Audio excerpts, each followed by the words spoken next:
Oh my God, just such an unbelievable moment. Brandon, you also told me, as you can hear the chants from the crowd, let's go, Brandon. While interviewing NASCAR driver Brandon Brown, this NBC sports reporter misheard chants coming from the crowd and unwittingly created a new right-wing slogan. In this case, they very clearly were screaming Joe Biden. Let's Go Brandon took off on social media.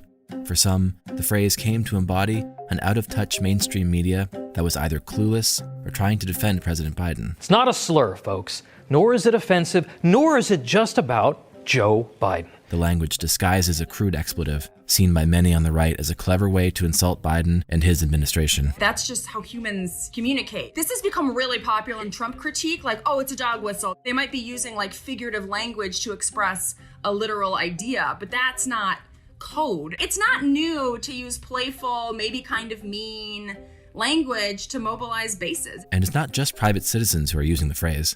Let's go, Brandon. Are you with me? It's been taken up by Republican politicians. Senator Ted Cruz tweeted it. A member of Congress wore a mask with the phrase on it. And this is South Carolina Congressman Jeff Duncan. And another used it to end a floor speech. They want you to help put America back where you found it and leave it the hell alone. Let's go, Brandon. I yield back. A caller from Oregon even managed to say it directly to the president on Christmas Eve.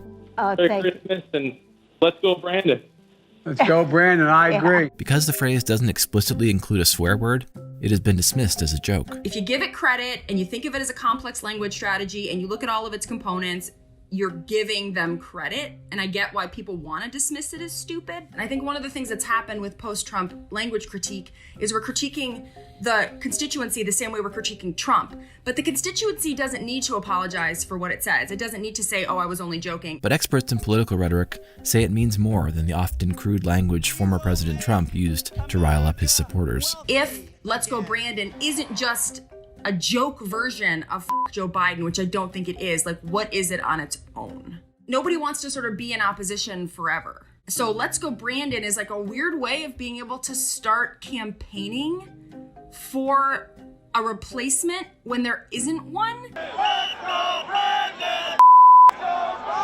It's energizing the base and keeping just basically an empty slot where they can put any candidate in, and also pulling the pressure off the desire for Trump by, instead of Trump 2024, now it's like, let's go Brandon, because Brandon could be anybody.